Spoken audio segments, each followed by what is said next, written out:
Hello everyone, my name is Lenning, and in this series I'll be replaying the games from my childhood and discussing whether or not they still stand up with the element of nostalgia removed. So without further ado, let's take off the rose-tinted glasses.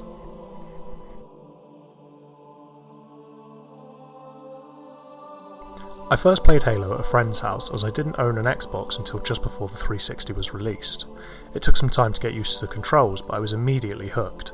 You'll hear a lot of people say that Halo was the game that made them a gamer. Whilst this wasn't true for me, it was certainly the one that got me into the FPS genre. In 2001 the graphics looked incredible, but that year was excellent for gaming. Even when competing with the likes of GTA 3, Final Fantasy X, Pokemon Crystal and Max Payne, Halo managed to grab the public's attention, and for good reason. The beauty of Halo was that the game was entirely self-contained, while still remaining open to a sequel, or 7. Whilst making this video, I wanted to look at 6 key things: difficulty, controls, level design, gameplay, AI, and fairness. In order to play the game at its fullest, I went through on legendary difficulty. This was the first time I had played a Halo game to completion since the release of Halo 3, so the relearning curve was steep but never overwhelming. There were a few sections I would get stuck on for hours at a time, most notably Flawless Cowboy and Into the Belly of the Beast. However, when I managed to finish these sections, the reward centre of my brain lit up like a Christmas tree. In the final moments of the first long battle of the second mission, the music amped up as I got closer and closer to victory, and when that final covenant went down, I felt like a fucking hero.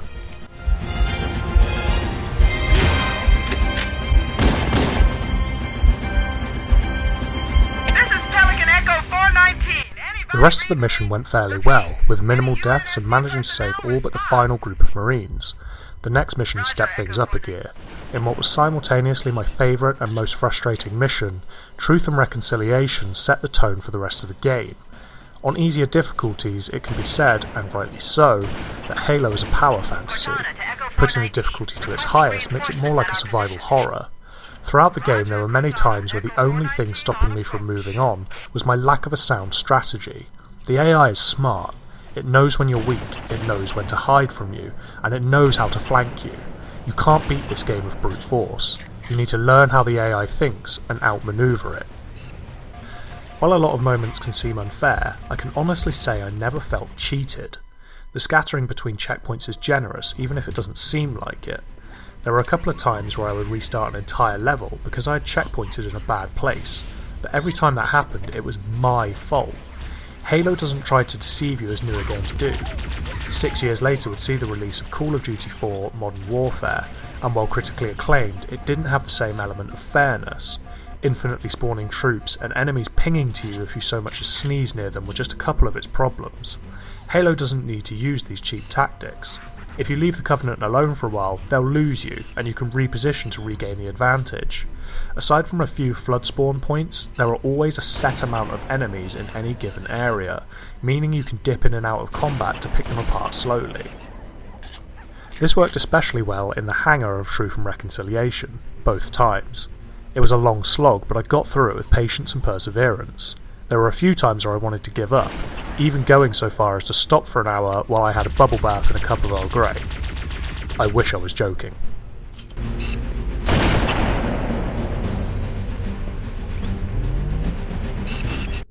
My final note for this mission can be summed up in 3 words. Fuck escort missions. Gaming is lesser for its invention, and for some reason developers are still trying to get it right. But when you barely manage to survive on your own, having to look after someone with half your health and 10 times your lust for battle gets tedious. Thankfully the checkpointing was bountiful and the section of the mission was forgivingly short, but in each room I had to watch Captain Keyes die and try to devise a strategy in the 2 or so seconds it took for the game to reload. Whereas most would call this unfair, I would call it testing at worst.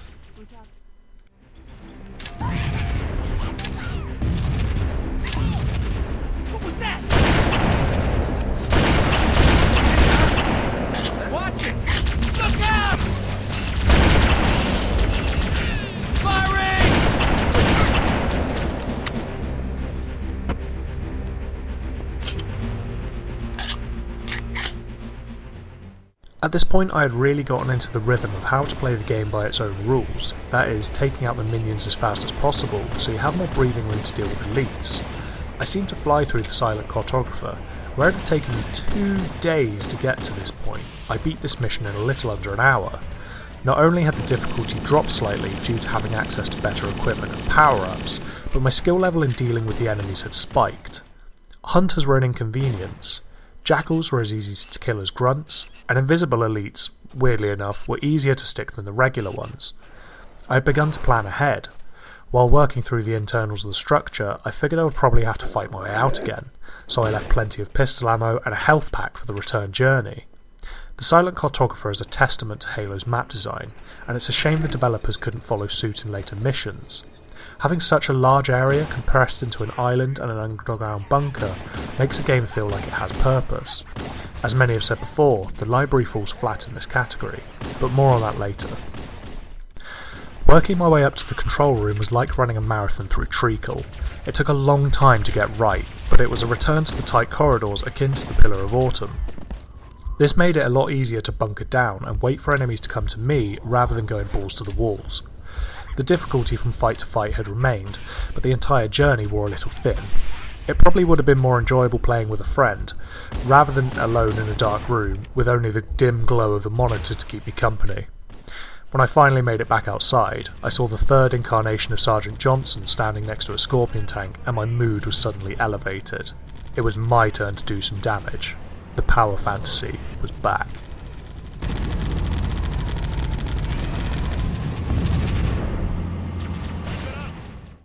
Rolling Thunder showed me 2 things.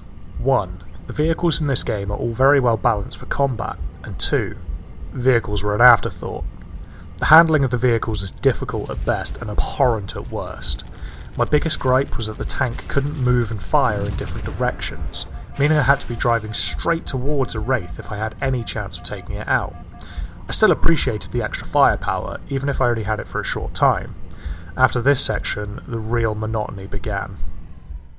The climb to the top of the control room's exterior was difficult due to 2 main factors: the number of enemies and a lack of resources. At this point in the game, hunters are commonplace, which is fine if you're equipped to deal with them. I only had plasma weapons on hand, and they take an age just to kill 1 hunter, and so the longest backtrack of this entire playthrough began. I ran from the door to the control room almost all the way back to the drop point at the start of I Would Have Been Your Daddy, just to get 72 rounds of pistol ammo and a full assault rifle. I was over the moon that I had found what I wanted, but then this happened.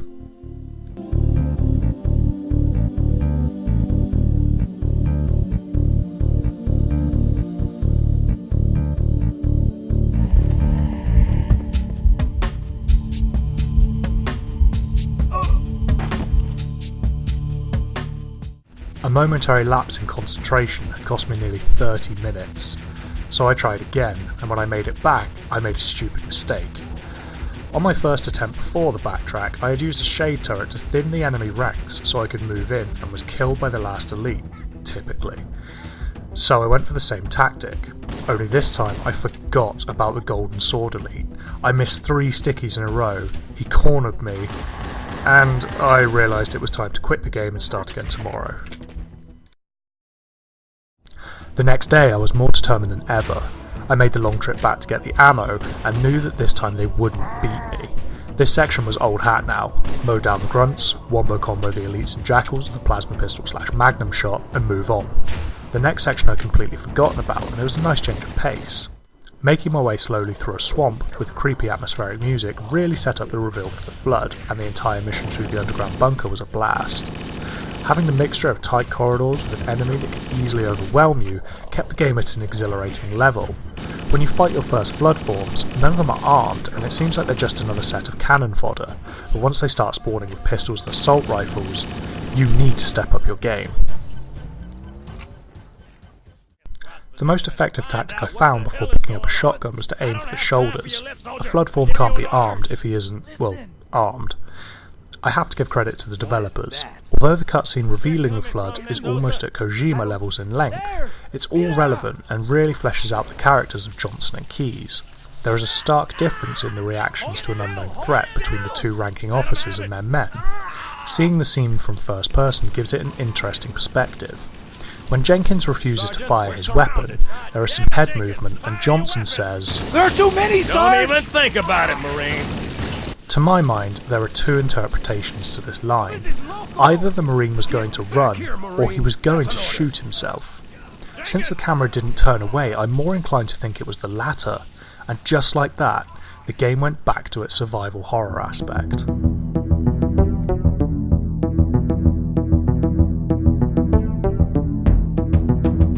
So, the library. There isn't much I can say about this mission other than it was the dullest of them all. The repeated environments wouldn't have bothered me so much if there had just been some variation in the encounters. Every other corner was step out, spawn flood, kill flood from cover, move on, with no exceptions. When I got to the first door, 343 said, "This portal is the first of 10. I chuckled and thought that maybe we were going to bypass 2 through 9, but no. You go through every single one. The mission took in excess of 2 hours, and I must have died 3 times total. This was really poor level design, especially when compared to the Silent Cartographer. However, I don't think the devs ran out of ideas, as some people have said in the past. I think they simply ran out of time. Halo was set to release at the same time as the Xbox, and so I think Microsoft were pushing for the game to be finished. When you compare the care and craftsmanship that went into a lot of the other levels, you can't help but wonder what the library could have been.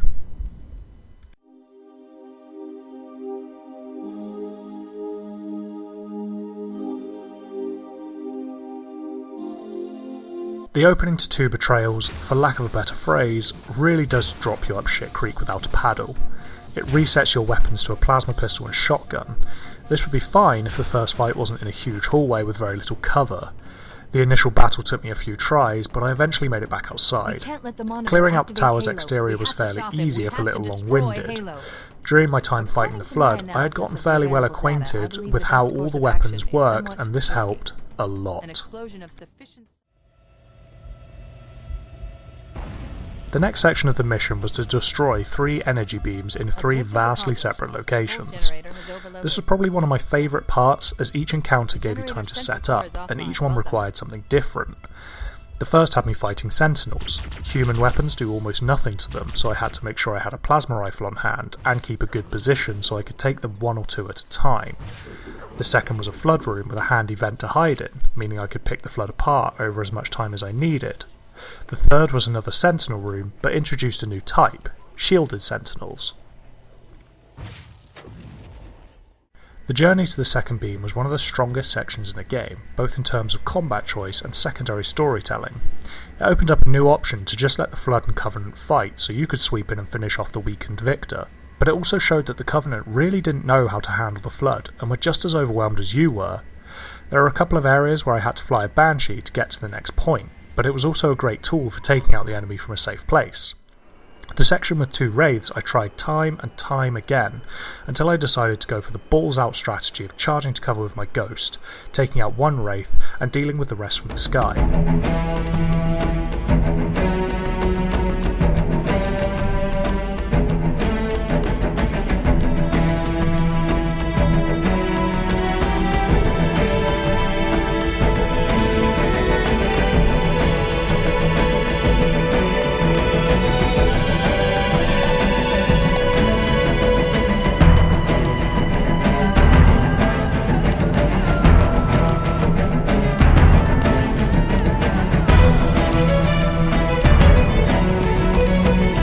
To my surprise, this worked really well. It was a good change in perspective to see the Covenant the way they have seen you the entire game, as someone hopelessly outgunned and just trying to survive any way they can. Immediately after disrupting the 3 beams, you're shot across the Halo ring back to the Truth and Reconciliation. This was a little demoralising. My first trip here opened with a battle I almost couldn't win, and I wasn't looking forward to another. I managed to keep a decent pace throughout the mission until Keyes stopped me in my tracks. In the same room he had screwed me over in so many times before, he was about to do it again. As soon as the cutscene ends, you're greeted by a barrage of Flood, try to escape, and there's a huge Covenant Special Forces group waiting for you. I had no idea how to get out of this, until I thought back to the previous mission. I rushed the door, goading the Covenant and forcing them to engage the Flood for me. When the firefight was over, there was only a single elite left. The final section of this mission was the most challenging in this entire playthrough. It got to the point where I tried to look for a guide, but unfortunately I had rushed in and checkpointed myself in a bad place. Rather than run straight to the Banshee as the guide said, I had to fight my way out. Whilst I found this to be the most difficult fight in the game, it was also the most satisfying. Using every tactic I had picked up with my 3 key weapons made this an interesting and fast-paced escape. I would quickly peek flood forms and elites with the shotgun, taking them out before they could fire on me, and when I made it to the bottom floor, the real test began. There were around 4 black elites and 4 black grunts, some of the hardest enemies in the game. I had to use the automatic door as a shield and fire charged shots through as it opened, and then when I scored a hit, I had to quickly switch to the Magnum and try to one-tap whichever elite shields were down. On one attempt, as I killed the last elite, he stuck me. Whereas in earlier sections I would have raged and possibly taken a break, I jumped straight back in. I wasn't going to let them beat me.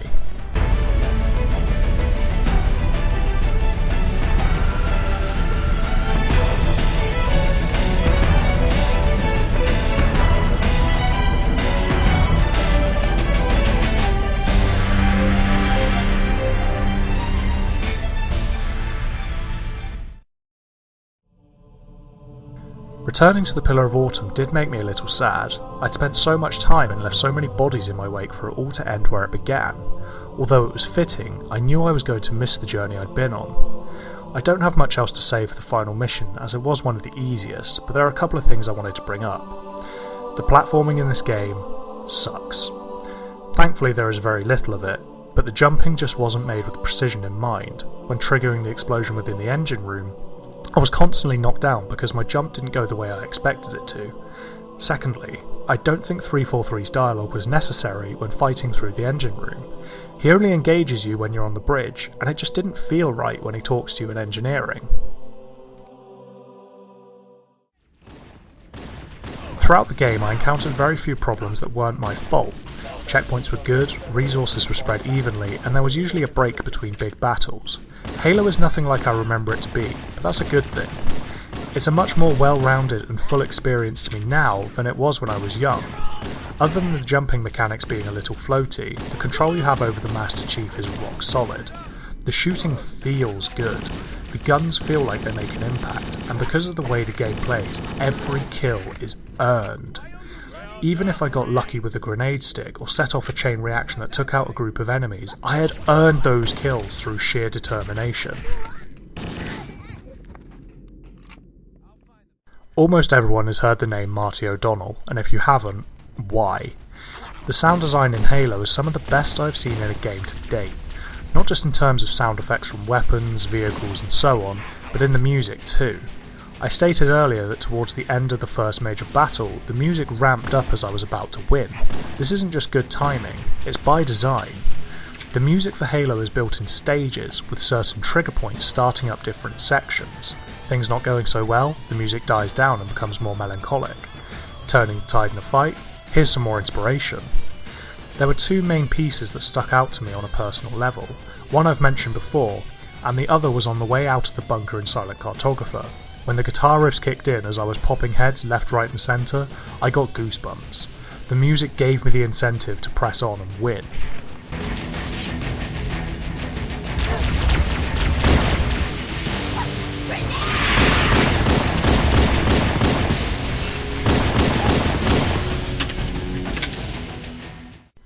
Every map in Halo is set out to give you a small advantage, and this shows after a fight.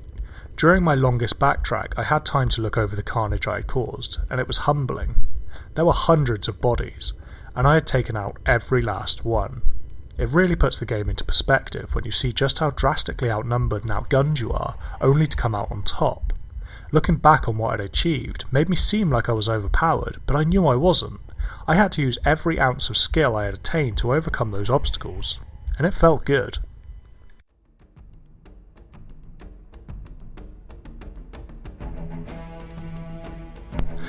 Halo set the bar when it comes to first-person shooters. It was one of the first to try and incorporate a meaningful story whilst keeping the pace high.